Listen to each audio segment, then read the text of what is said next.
kita mulai pelatnas putra tanggal 27 Maret, putri tanggal 1 April. Kenapa dibedakan? Karena artinya kami sebagai PBVSI mengapresiasi sikap kedewasaan dan profesional termasuk nasionalisme pemain. Kenapa?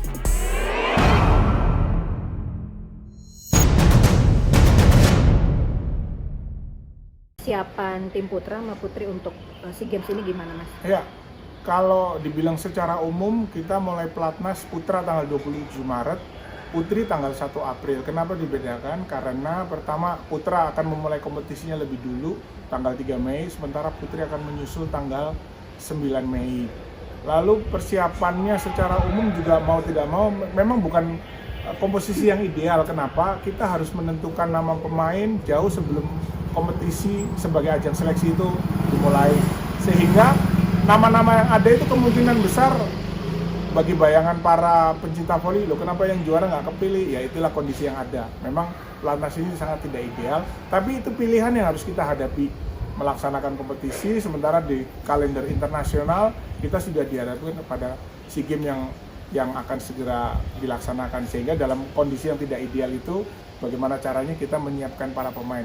Beruntung sekali Proliga, selama Proliga itu pemain sudah dipersiapkan secara fisik dan mentalnya di masing-masing klub, sehingga pada saat kembali ke timnas ini paling kita cuma menyesuaikan proses recovery-nya dari dia pertandingan berat di Proliga, sama kita mengarahkan mereka ke kerjasama tim.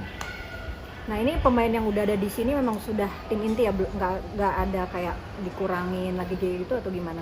Ya, betul sekali. Jadi yang kita panggil sehubungan dengan waktu pelatnas cuma 1 bulan hari kalender, tapi kalau efektifnya cuma 22 hari, 24 hari, mau tidak mau kita tidak punya waktu untuk melakukan seleksi. Sehingga pemain yang dipanggil langsung aja 14, supaya 14 itu langsung kita fokus pada tim inti. Memang komposisi yang tidak ideal, karena kita mengkhawatirkan jangan sampai ada yang cedera, jangan sampai ada yang bermasalah ini, sehingga membuat kita kesulitan untuk mengganti. Makanya saya titip pesan ke pemain, latihan yang baik, latihan keras, latihan fokus, konsentrasi, tapi jangan sampai cedera, karena menggantikannya sulit. Nah kalau untuk pemilihan pelatih, ini gimana pertimbangannya? Jadi mekanisme pemilihan pelatih itu kita melalui tim, ada tim, kebetulan memang timnya itu tidak kita bentuk secara resmi dalam bentuk badan tim nasional atau BTN, tapi kita menghimbau pada 3 orang mantan pelatih senior, Pak Gugi, Pak Victor, Pak Mahfud, untuk mereka menyeleksi nama pelatih dan nama pemain.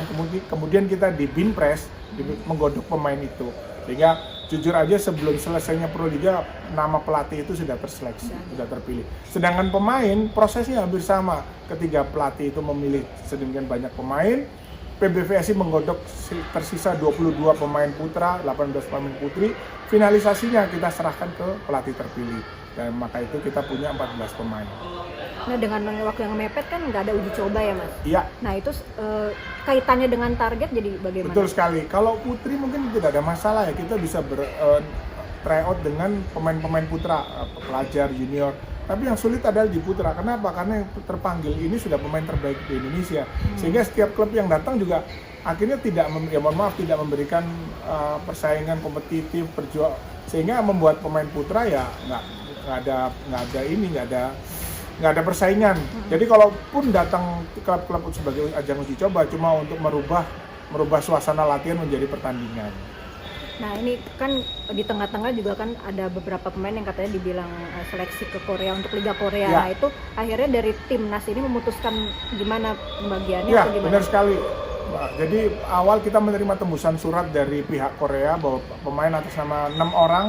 Nah, kita melihat kondisi dulu, tapi pada saat berjalannya waktu saya mendapat laporan dari internal tim bahwa seluruh pemain putra menolak mengundurkan diri.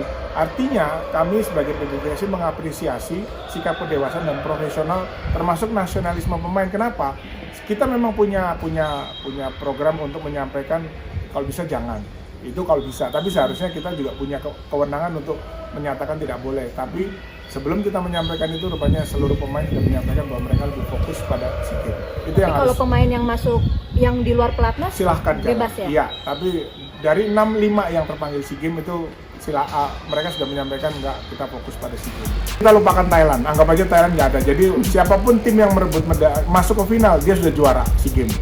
Sebaiknya kita mulai membina pemain-pemain usia dini U17, 19, 21. Kenapa? Terima kasih sudah sudah menonton. Silahkan subscribe, like, dan jangan lupa komen di bawah ya Bola Spotter.